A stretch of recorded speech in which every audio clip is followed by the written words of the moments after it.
Well, welcome back to the Two-Mation Station, your one-stop shop just for training for our Two-Mation applications. So thank you for tuning in. Today we're going to continue through our training around Buildify. That is a application that we host that is a construction project management application, and we're going to specifically look at how to create a job. So if this is the first time you're in, if you kind of feel yourself maybe being lost a little bit as I dive into this thing, we did start a video that just talked through kind of the layout of the system, and so I encourage you to go back there. I'll post it in the description as well as linking it in the video. So if at any point you're lost, head back to the playlist. You'll see the Buildify playlist. You'll start from the beginning. But I think it's pretty simple. I think as we get in, you'll kind of see. So when you first get into the application, you do see that this front screen. And if this is the first time you've been in, you won't see really any jobs, any totals around your jobs. If you wanted to just create one right away, let's say I wanted to go and create a job, I'm sitting with a customer, I can click this button right here, right next to the job breakdown, and that would bring up the screen to create a job really fast. I did want to show you the side pane here on the left, our navigation pane, and this job link here, so go ahead and click on that. That gives you, we take you to the job list there. So you can take a look at, as you put in all of your jobs, you can look at where those jobs are at and the statuses, and you can do some searching across that. So this would be a good spot to go to if you have a lot of jobs and you just want to search for a particular job without having to scroll much. You can search by default. It does bring on all jobs. You can deselect those if you want to search by a specific status of those jobs. Notice it's filtering down already. Or if I knew the job and I wanted to search, I can do a quick search and it's going to bring up what it finds. So that's how you can kind of do some searching around your jobs. And then now if I want to create a job, I can go over here and just create a specific job. For this training, we are just going to walk through the creation of a job, and I'm going to actually list a couple and say a couple of different maybe features or functionalities, and we will have training videos for those as well. So don't get too concerned if there's a few things I'm saying that you may not know. There's other training videos associated with some of these features. But the one thing that's required when you create a job is the name, of course. And so let's just say this is, Burtwistle remodel. Let's say it's a kitchen remodel. Job types. This is our demo system. We only have one job type in there. You can have as many job types as you want. And so we'll just name it the new construction. The templates is where we're going to have to talk about a little bit, because in the system you can create as many job templates as you want. And what these job templates are, just what are those project types that I'm working on that have so many tasks. So let's just take, in our case here, in our fictitious kind of kitchen remodel here, we have, as I select this kitchen remodel template, we have these steps that are associated, kind of these default steps that are associated with a kitchen remodel. We have cabinets, we have the demolition, we have the finishing work, the flooring work, and it could go on and on, right? You would have drywall, potentially. You would have different steps. And so this is our way of trying to help you with that. So once you've built those templates, and I'll show you where those templates are at after we create the job, you can now select what steps are going to be involved in this. So let's just say this is kind of a small job that really is just, let's say the customer is going to do the demolition for us. He's going to get the flooring out. So we really only have the flooring and the finishing on this to be done. And then there's additional costs also within that template that you can stick for these. In this case, there's a permit. We'll say it does require a permit. So that's the benefit of the templates, is just allowing you to have those steps already identified, and then you can select it so you're not having to create all the steps when the job is created.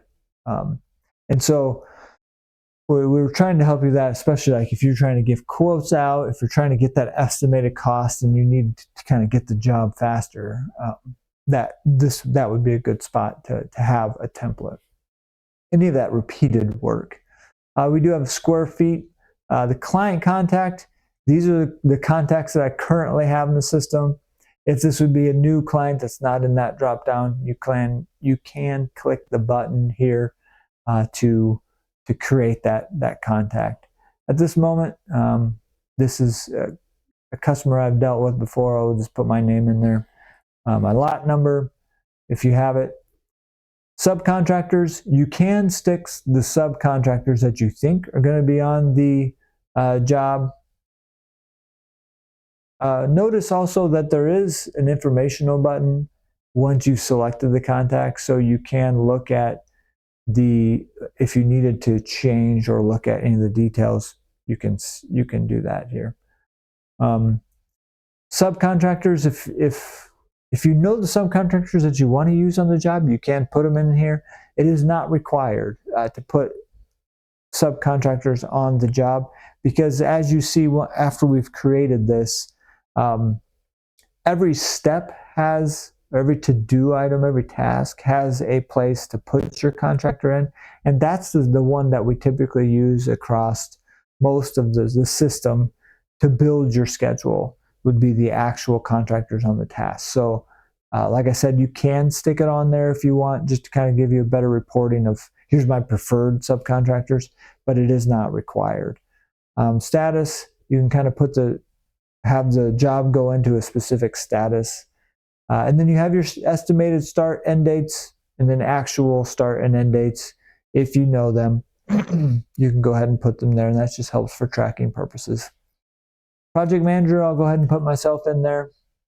It is a free-form field. Address as well is, at this moment, a free-form field that has no validation. There will be a release coming out that gives you that mapping functionality, so you can specifically pinpoint that job and have some validation across it. So that is it as far as the base information to create a job. When I click save, it is going to go out there. It is going to take the template steps that I had, build that template or that job. And so it takes you to the job after you have created it, because we're thinking that when you've created that job, one, you want to see the estimated cost right away, that it did pull from those template items. But then the other thing is, just to quickly walk through this job details, you have your to-do items. Those are the steps that were involved. You can add more to-do items by clicking this plus button. So even if there's maybe a few other things that need to happen on this, you can definitely do that. This is where, if you didn't select a template, this is where you go to put in extra kind of information associated with it. Let's just say this one requires a sink removal. So you can do that directly from the job itself. And here's where that contractor comes in, because now you're assigning the specific contractor. What's my estimated cost for that? Let's just say it's $50, and the actual cost you'll put in when you get invoiced. And then the start and end dates, you can stick, let's say this one is out on the 28th, we're going to do the sink removal, and the times associated with it. It just gives you a quick kind of drop down to put in your time, and we'll say that starts at 8 o'clock. It does default for an hour, and so just know that it also is there.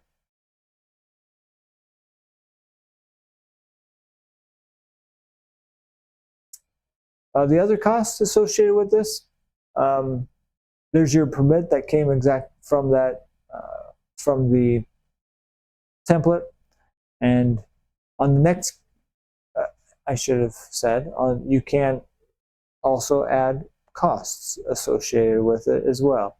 So here, by clicking that plus button, you can put other estimated costs in as well.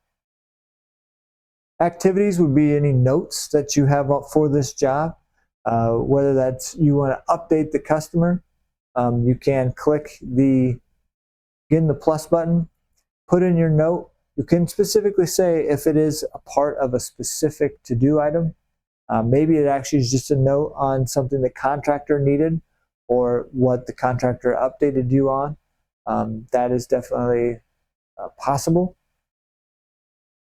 And also if it is customer visible or not. Do you want this internal to your organization, or can the customer see it when they get into the portal?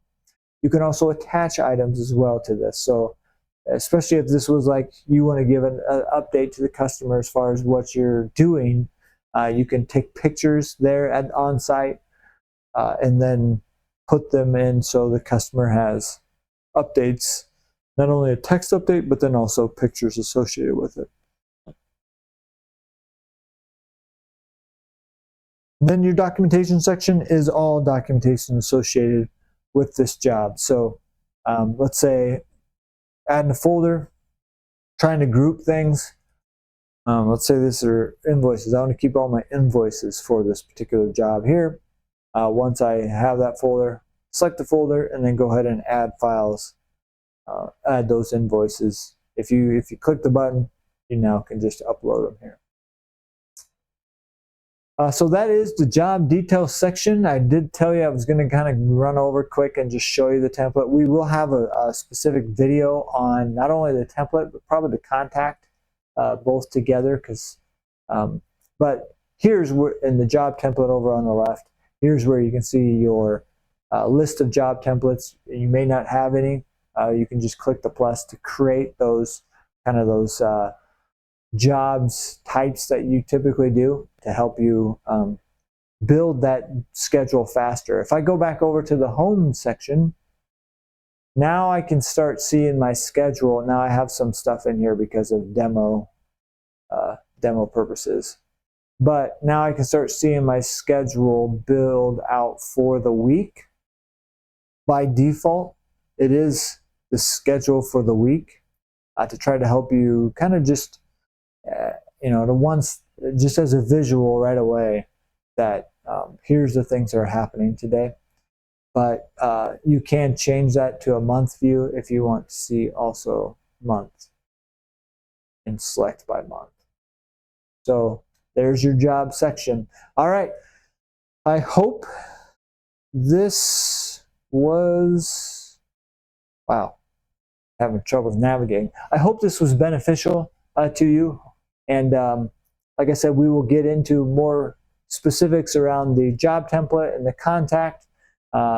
Thank you for watching. Thank you if you're a client, thank you for being a client. Any feedback on the system is always welcome. We are changing and making new updates almost every day. So any new features you would want to see, don't hesitate to drop us a message. You can contact us through our website at www.twomation.com and just click the contact us. You can contact us with any of your ideas. We definitely just appreciate you taking the time to watch this video.